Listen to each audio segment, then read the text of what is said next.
Drew in question. "Nah, I'm good, mate." Drew sat down on the chair opposite where Connor had been sitting. "I've got something for you to look at." Connor wandered back to the couch with his drink and settled his 6'4" frame into the seat. "What's this, then?" He used his half-full glass to indicate the large envelope Drew held. Drew opened it and slid a stack of photos out into his hand. "Time to find yourself a photographer," he said, handing the stack to Connor, who groaned in response. He'd forgotten he'd signed up for this. The other three had cheerfully handed off responsibility for choosing someone to document the upcoming leg of the tour for an official photo book. But he'd decided in a fit of enthusiasm that he wanted the final say in how the book turned out.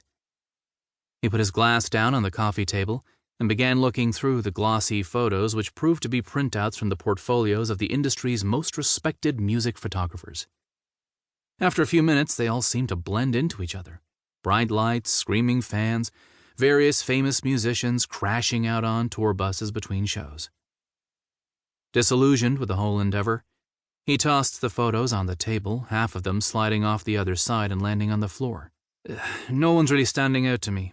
Maybe you should just pick someone and get it over with."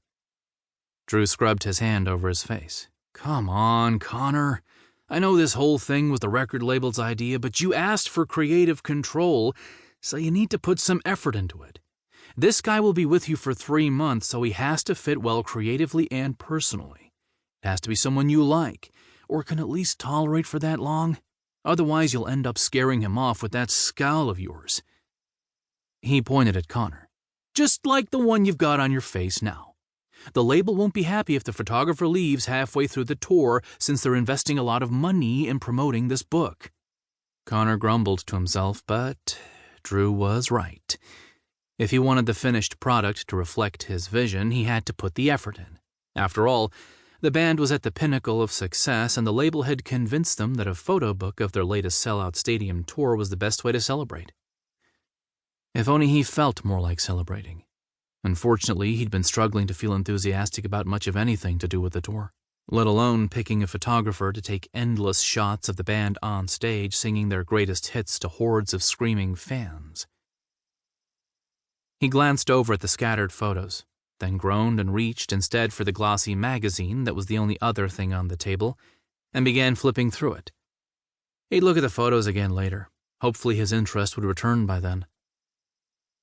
Pausing on a photo spread in the center of the magazine, his eyes narrowed. Now this was interesting. It wasn't a music-related photograph, but rather a black and white streetscape. In the picture it was raining hard, the gloomy clouds low and oppressive. People walked through the scene, umbrellas held over their downturned heads to protect them from the deluge. In the background, a young girl without an umbrella stood with her head thrown back in glee, while sheets of silvery rain fell on her upturned face. Her arms were outstretched and she was laughing. The expression of innocent joy on her face was so luminous, it shone through the dreariness of the rest of the scene and brought the entire thing to life. Now that was more what he was looking for, a photo that actually made him feel an emotional connection. He didn't just want this photo book to show the obvious bright lights and screaming fans. He wanted to really feel the passion their music inspired, not just in the people that spent their hard-earned cash and crammed into stadiums to see them, but in everyone else that was involved in this crazy roller coaster ride. Because God knew he hadn't been feeling much passion for it himself lately.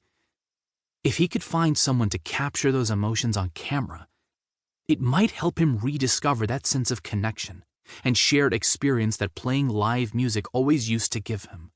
He was a lucky bastard to have the life he did, a life he'd dreamed of since childhood.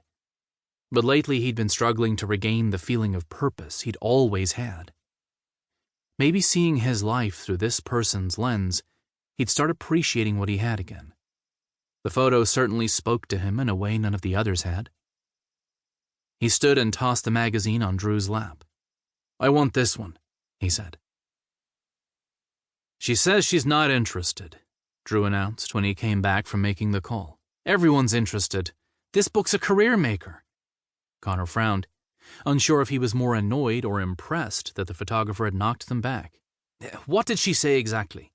"Well, first off, she didn't believe me when I..."